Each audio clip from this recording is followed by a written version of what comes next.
El 19 de agosto del 2014 sucedió algo excepcional.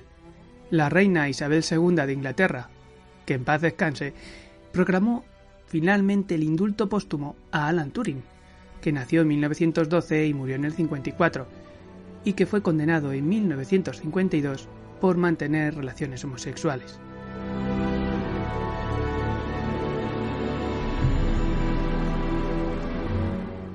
Terminó así un largo proceso del Estado británico para disculparse con una de sus figuras científicas más sobresalientes del siglo XX, cuyas aportaciones tuvieron y tienen un impacto histórico. Durante la Segunda Guerra Mundial tuvo un papel fundamental para que los aliados pudieran descifrar las comunicaciones secretas de los nazis. Y antes de eso había lanzado una idea que transformó los ordenadores en las potentes y versátiles máquinas que soy hoy en día. Y ni qué decir tiene, es uno de los padres de la que está tan de moda, inteligencia artificial. Un ordenador hace mucho más que ordenar. Usamos esa palabra prestada del francés ordinateur en la traducción original del inglés computer, que era el nombre de las personas especialistas en hacer cálculos numéricos allá por el siglo XIX, y ese fue el término que comenzó a aplicarse a las máquinas. Así comenzaron a sustituir a los humanos en estas tareas, las cuales, calculaban cada vez más rápido, sobre todo cuando en el siglo XIX sus engranajes se sustituyeron por componentes electrónicos.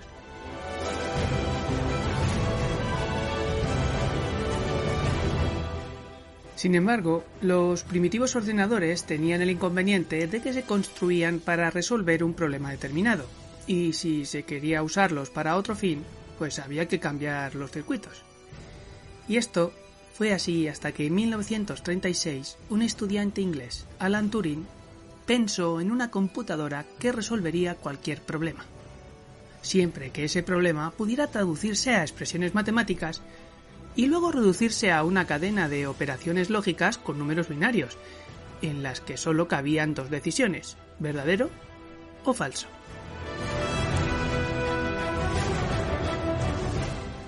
La idea era reducir todo, cifras, letras, imágenes, sonidos, a ristras de unos y ceros, y usar una receta, un programa, para resolver los problemas en pasos muy simples. Había nacido el ordenador digital, pero de momento solo era una máquina imaginaria. Tras la Segunda Guerra Mundial, en la que ayudó a descifrar el código enigma de los mensajes en clave de los nazis, Turing creó uno de los primeros ordenadores como los actuales, que además de digital era programable. Podía usarse para muchas cosas con solo cambiar el programa. Su máquina pronto quedó obsoleta, como pasa ahora. Los ordenadores han seguido duplicando su potencia de cálculo cada año y, tal y como predijo Gordon Moore en 1965, Turing solo vio los primeros cerebros electrónicos.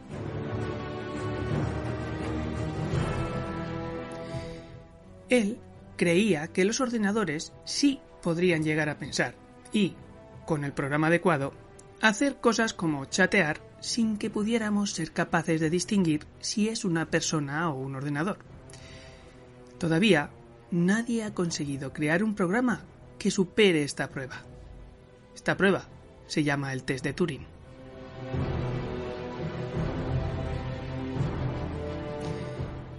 Con 40 años, él había abierto el campo de la inteligencia artificial que tan de moda está ahora, pero en 1952, en toda la cumbre de su carrera científica, fue arrestado y condenado por mantener relaciones homosexuales.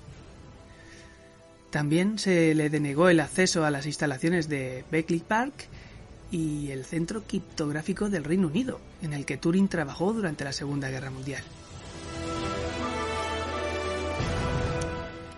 Así que, para evitar ir a la cárcel, eligió someterse a un tratamiento para invertir sus impulsos naturales, aun sabiendo que no era algo lógico.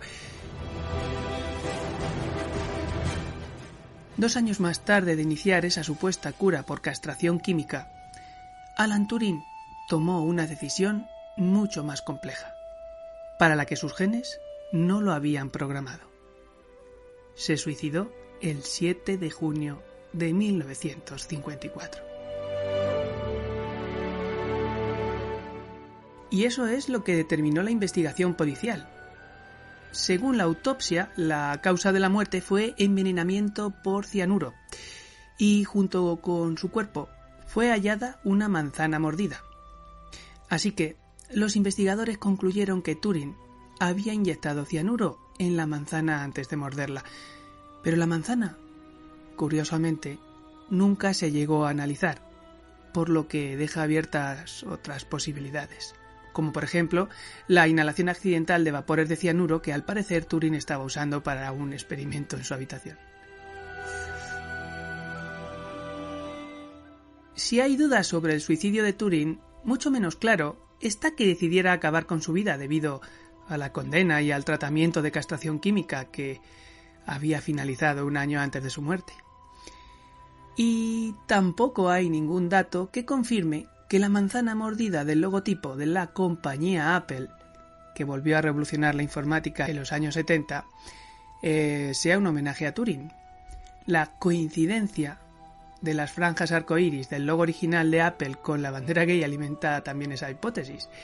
Pero bueno, Steve Jobs negó que fuera ese el origen de su emblema, a lo que llegó a declarar en alguna de sus entrevistas que ojalá hubiera sido así.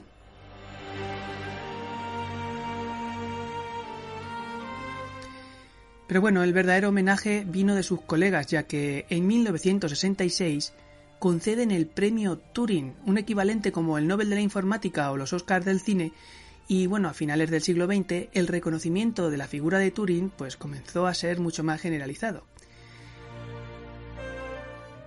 Y en el año 2009, el entonces ministro británico Gordon Brown pues también pidió disculpas de manera oficial a Alan Turing por la manera que fue tratado. Fue una reacción a una petición en internet en la cual lo que se buscaba era el indulto real.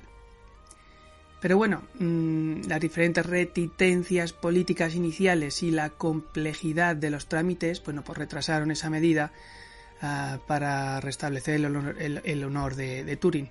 Y no llegó a tiempo para el centenario de su nacimiento, que fue en el 2012.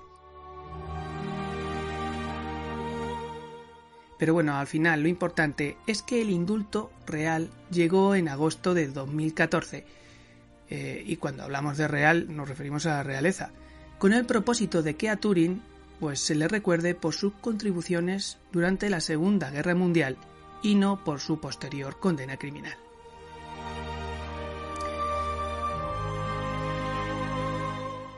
Fue una medida simbólica y excepcional, pues los indultos solo se suelen conceder si el condenado es técnicamente inocente.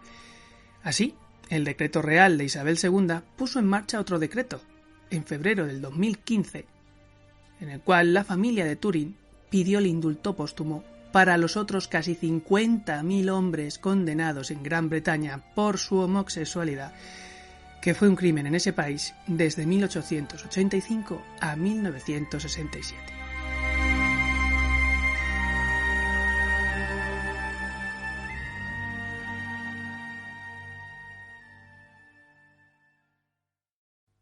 Ya lo ves, lo he vuelto a hacer, me he puesto en marcha, he dicho nunca pienso volver, me despedí. Bueno, y hasta aquí esta historia, que pienso que ha sido para mí una de las mejores historias que podía traer para el regreso a la tercera temporada de Memory Backups, porque sin duda es una historia que merece ser recordada. Es una historia que ahora mismo subyace día a día en las noticias, ya que pues, sin querer nos topamos con noticias acerca de la inteligencia artificial, si han liberado el DALL-E o el Stable Diffusion, si ahora podemos hacer con inteligencia artificial una foto simplemente diciéndole lo que queremos que dibuje. O sea, todas las veces que hemos querido dibujar cosas o que hemos querido hacer algún tipo de ilustración y ni siquiera hubiéramos pensado en poder hacerlas, pues ahora, con la ayuda de un ordenador y de un programa relativamente complejo, como es el DALL-E o el Stable Diffusion, o bueno, hay varios, pues podemos hacer obras totalmente nuevas. Pero no solamente me refiero a ilustraciones, también hay inteligencia artificial que te puede reproducir la voz, que te genera fotogramas a partir de un trozo de vídeo que está fragmentado, yo qué sé. Incluso te puede generar un texto o hacer una canción. También dice que, bueno, pues la inteligencia artificial se puede entrenar, pero bueno, que el padre de todo esto es Alan Turing, y que él fue el que en su cabeza ideó una máquina imaginaria que fuera capaz de, cambiándole el programa, resolvernos cientos de miles de cosas. O sea que no solamente es el padre de lo que estamos hablando, la inteligencia artificial, sino también de la creación de software. Ya no solamente el hardware es importante, sino los programas. O, por ejemplo, la clave que le metemos al wifi para que no se conecte todo el mundo. Todo lo que esté relacionado con la criptografía y las contraseñas, pues ahí está Alan. Sacamos el móvil, hacemos una foto, grabamos la voz para hacer una nota de audio, mandamos un mensaje, leemos el correo, leemos las noticias, miramos el tiempo, grabamos un vídeo, etcétera, etcétera, etcétera. Todo esto gracias a la capacidad de una máquina de procesar diferentes programas. Esos unos y esos ceros, que sí, que han evolucionado mucho, pero el padre sin duda es él. Las inteligencias artificiales se pueden entrenar. El test de Turing, que a veces es más complejo, ¿no? Cada vez podemos tener conversaciones casi más reales. Y quién sabe si de aquí a 5 años tengamos alguna conciencia digital que nos ayude a tomar decisiones o no.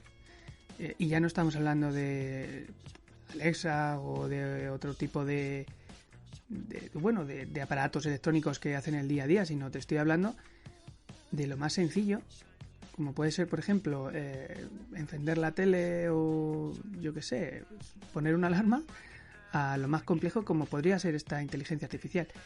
Hace poco vi una película que se llama Her, que habla sobre esto y que, bueno, os recomiendo, aunque también hay diferentes películas que han traído la vida de Turing. Esta que os digo habla un poquito acerca de esto de la inteligencia artificial y, bueno, es curiosa de ver.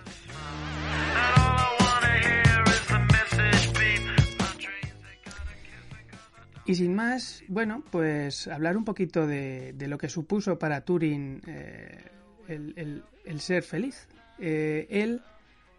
Para él, la felicidad no era lo que la sociedad le estaba diciendo, sino lo que él sentía.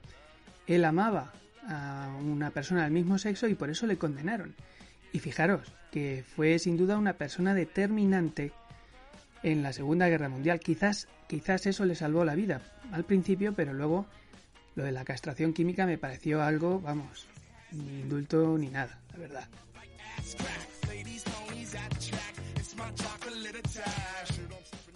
Y bueno, ahora acaban de sacar hace poco el nuevo Apple. Pues quizás ahora cuando veáis la manzana mordida nos acordaremos un poquito de esta leyenda o no, que nunca sabremos lo que tiene de cierto o lo que no, de Alan Turing, ¿no? ¿Mordió esa manzana llena de cianuro? ¿Qué pensáis?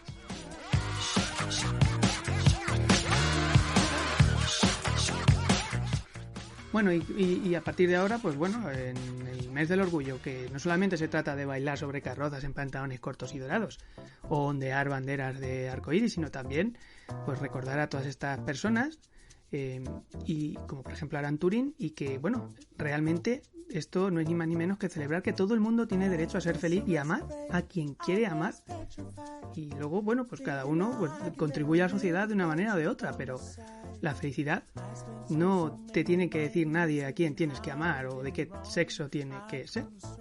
tendríamos que tener una sociedad más libre de miedo y de prejuicios, por supuesto. Y bueno, ya sabéis, empezamos temporada, ya empezamos en el año 2020, esta sería la tercera.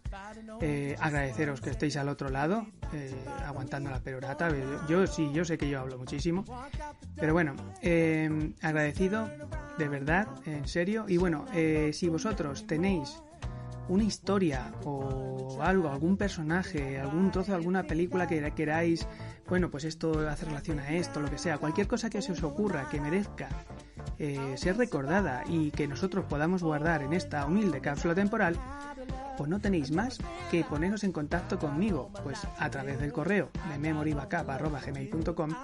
podéis buscarnos en Blogspot, también hay un blog, o incluso podéis, si así lo deseáis, escribir un comentario en iVoox, que también sería una de las cosas más fáciles que podéis hacer, y yo ya me pondría en contacto o ya veríamos cómo lo hacemos, pero siempre contesto y bueno, haríamos un programa más adelante.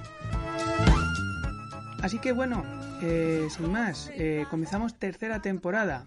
La portada de hoy, no sé si las demás seguramente también, voy a intentarla hacer con alguna inteligencia artificial. Y vamos a terminar el programa de hoy acordándonos de esta persona tan increíble como fue Alan Turing y a la que tanto le debemos. Y bueno, voy a despedir con una de sus más geniales frases que creo que va a poner un punto y final a este podcast y nos vemos en el siguiente programa. A ver si puedo hacerlo a mediados de octubre o finales. Voy a intentar que sea más o menos quincenal como la temporada pasada, pero depende un poco también de cómo tenga yo la tarea y las cosas. Siempre tengo un montón de cosas que hacer. Y la frase es la siguiente: un hombre provisto de papel, lápiz y goma y sujeto a estricta disciplina es, en efecto, una máquina universal. Y es que somos máquinas, porque intentamos resolver problemas, aunque no sea con ceros y unos. Chao, chao.